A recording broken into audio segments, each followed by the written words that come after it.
belongings down on the side of the fence, and what we're gonna do is we're gonna sit in a nice U-shaped circle on the baseline right over here. Ooh.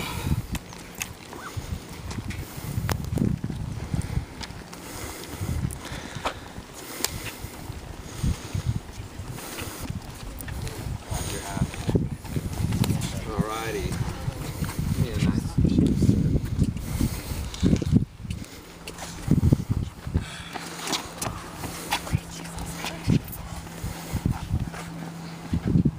Alrighty, to begin class today, I feel like I need to lighten the mood a little bit, so I got some jokes about tennis for you guys.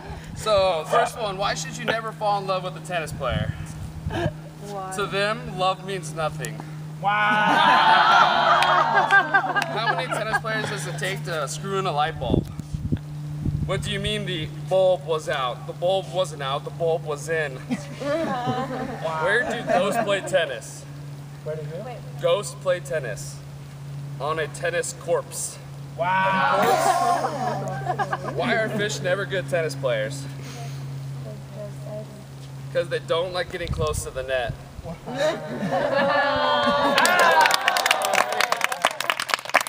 welcome back to Tennis 101. My name is Coach Ben. This is Coach Brent. That is Coach Laura, and this is Coach Marcos. Coach Marcos is going to take you guys through the class objectives for today. I'll be going over the class rules once again. Going over them last class. We have 7 rules to go over once again. Number 1, no swinging the racket unless instructed to do so. Number 2, be aware of your surroundings when swinging the racket. Number 3, closed-toed shoes must be worn at all times. Number 4, no hitting or throwing tennis balls at each other or out of the courts. Number 5, no throwing or slamming your rackets. Number 6, no jumping over the net.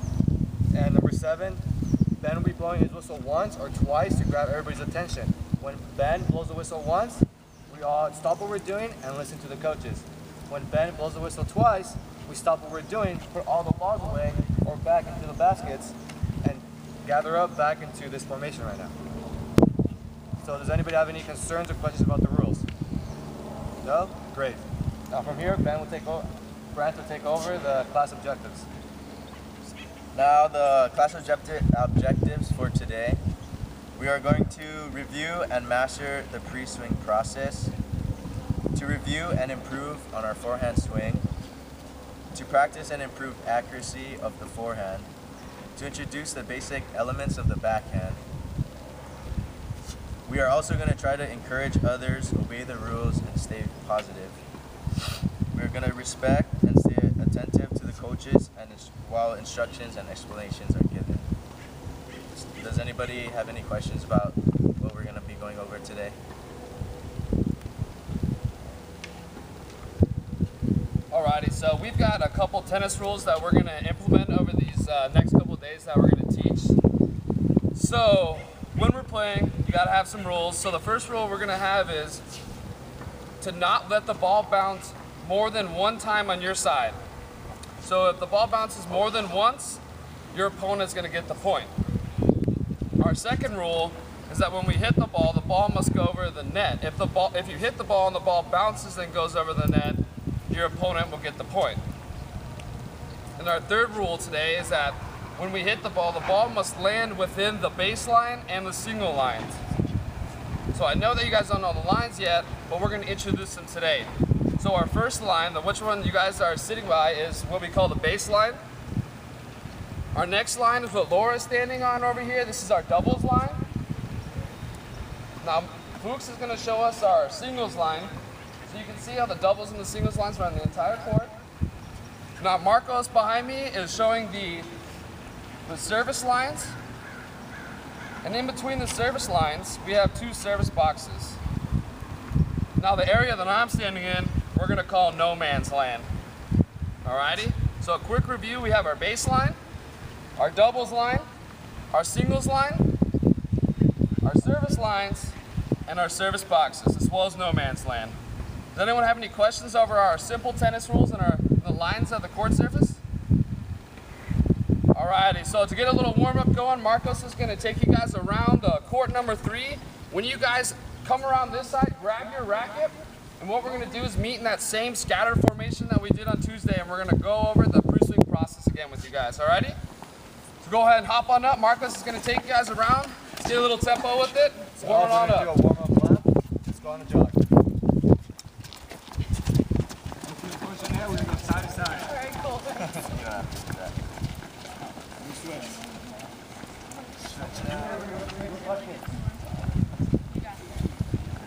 When I would do my switch roll right there, kind of a...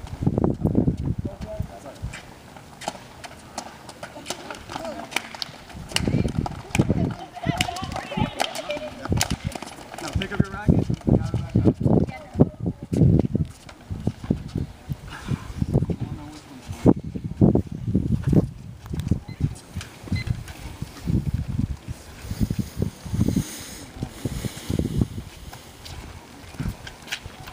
Again, make sure that you guys can see all of the demonstrations and have enough room around you so you don't whack each other.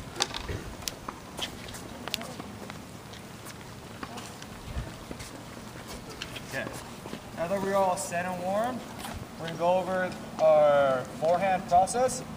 So to start off, our first step to the forehand process was our grip. Thank you, Benny. Okay.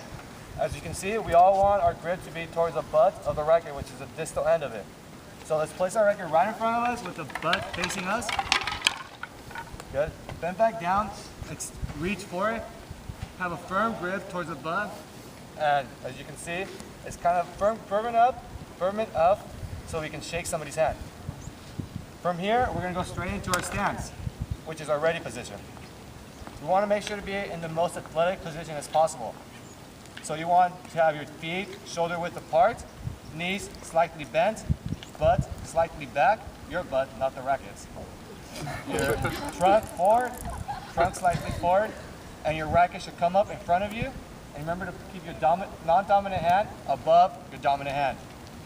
From here, you want to make sure you're always on the balls of your feet, kind of like a linebacker ready to go into the tackle.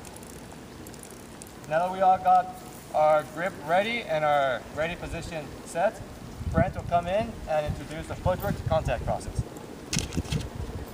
So from our ready stance that we are already in, the first thing we want to do when we are approaching the forehand is we want to turn our shoulders, pivot our feet. Make sure your shoulders are perpendicular to the net. So from here, we're gonna separate our hands, dropping the racket down and away from the body. Make sure your wrist is firm and straight, like it was in a cast. So from here, after you got your racket down and away from your body, you're gonna take a step forward towards in the direction that you want to hit the ball. And this is the position you want to be in every single time before a forehand swing. Now, Laura will go over what to do from there. So from where Brent left off to contact, we want to, like Brent just emphasized, we want to make sure we have a firm wrist, just like in a cast. This will give us more control over where the ball is going, therefore more accuracy. The second thing that we want to emphasize is that in the beginning of the forehand swing, we want our racket to have a closed face position. Now this is new to us. So this means that at this position, we want to have it slightly tilted downward, as opposed to slightly tilted upward. This will prevent the ball from flying, and from flying even over the fence. This is what we struggled with last class period. So, when we have a firm wrist, with our racket back tilted with a closed face, then we will naturally, when we go to contact, we're swinging from low to high. So when we get contact, naturally the racket will go straight up and down at contact, as opposed to being straight, having an open face, causing the ball to fly. So now that we're at our contact points, our contact is going to be just in front of our body. So we want to think that it's roughly going to be around 8 to 10 inches away from our belly button. Alrighty? Now our next point is keeping our hips. We struggled a little bit last class period with opening up our hips a little too much or too early. So when we do that, when we open our hips and our shoulders too much, you can see how my racket is coming around and it's making us hit balls off the court to the left and to the right. So today what we really want to work on is keeping our hips and our shoulders pointed to the area that we're targeting. All right, so we're keeping them as straight as possible. Now after we make contact, we're going to follow on that low to high plane, up and over our shoulder into our bazooka position. When our racket is up there, it kind of feels like, you're scratching your back a little bit. Okay, so that's another thing you guys can think of is that we want to get up there and we want to scratch your back. Alrighty? So does everyone understand then the forehand swing? Okay, so to warm up our shoulders a little bit, let's take about 30 seconds to a minute and let's go through the whole process, starting in the ready position, pivoting, and going through the swing. Good, Kat, like to follow through. See it, Megan. Very nice, Luke. And what can you say as you're going through the swing? Low to high. All right, everyone, let's work on that low to high, okay? Keeping that racket nice and good. Good. Remember, really to work on holding that wrist nice and firm like a cast.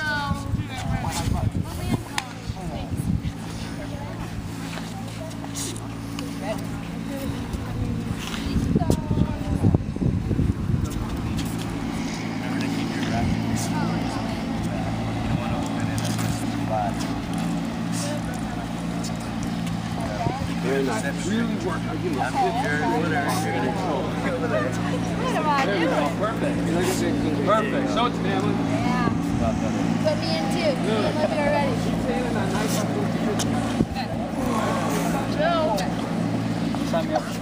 I know. I'm ready to go. There we go. Someone call me Andre.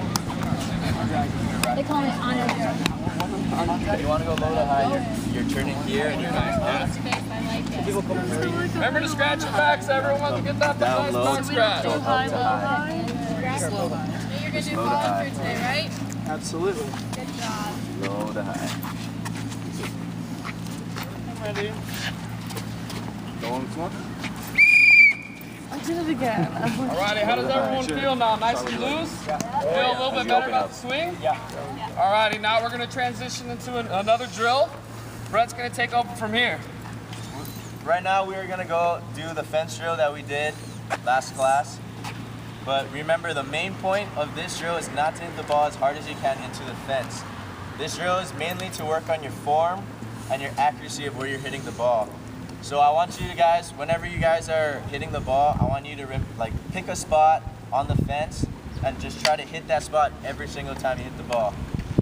Does everybody understand what they're trying to do? Got it? Okay, let's go. There's balls lined up along the fence. I want you guys to pick a ball, space out, make sure you have enough room between you and the people next to you. Lots of balls on this one. Let's see it.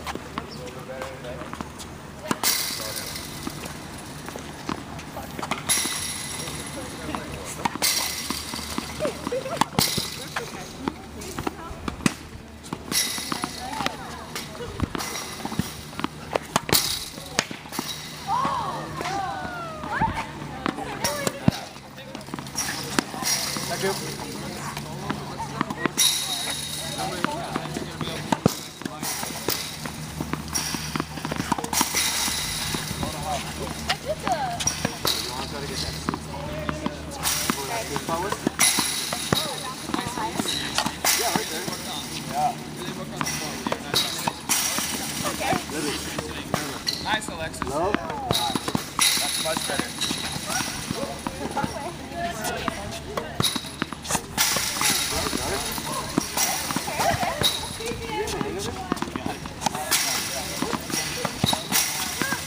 What are you doing with your shoulders here?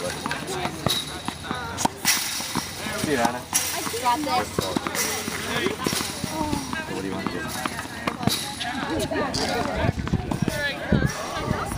Remember, we're really keeping that nice firm wrist. Remember, you want to follow all of this real soft. Right? Better? Kind of. When you're bouncing the ball, let it come down a little Alright, more. let's go. That was your problem last class. No! I'm sorry. Yeah, that was a good one. I did it. Okay, let's do a synchronized. Let it bounce. That's better. That's annoying. Don't fly your shoulders open so much, Libby. Keep it closed. Whoa, Erica. Okay, I did that That was so cool. Here, just use another ball. So one more time. doing that. Try to hit that exact same move. Hit that first move. That's better. Try to hit on the sweet spot. Okay, that one was good. That one was my best one yet. Getting better. Nice. Keep your face close a little more because you're hitting the ball up towards the top of the fence. Dude, try to really keep those hips and those shoulders pointed as long as you can. Yeah, that's much better. How do you feel, Alexis? Well, that was a bad one. Oh, you got one? All right. Think about holding on to that thing with a nice firm grip. That might be a help. There we go. All right.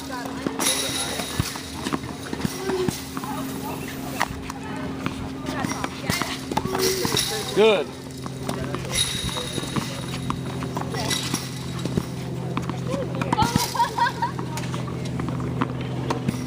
There we are. All righty. That grip help a little bit, a little more control to the ball? Yeah. Okay, good. Get close to that move there. I know that's your target. I'm going to that one, right? Good. All right. Yeah, but okay, the more you practice the right form, the better. Yeah.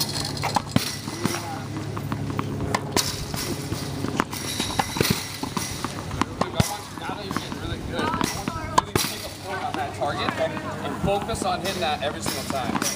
All right. All right, all right. Hey, that's 100% better than mine. 100% better. Oh, sorry. Whoa, Let me see it, Kat. getting ourselves in that. See to perfection. Good. Make sure you bend your knees more. Be in a more ready stance. Good. And also, Kat, you might want to try to do it further. Because right now you're kind of going like this. Make sure you do it all the way over. Because then that'll help with the sweeping from low to high.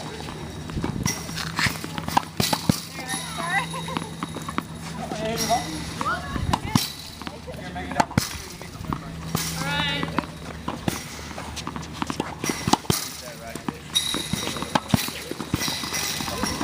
Alright, you see how your ball's kind of going to the left when you swing it a little bit? Kind of moving that way? I think it's because you're opening your hips and your shoulders a little too much. Okay? Really work on trying to keep those hips as straight and as close as possible while still getting a nice firm grip on that racket. There we go, that's much better. Thanks.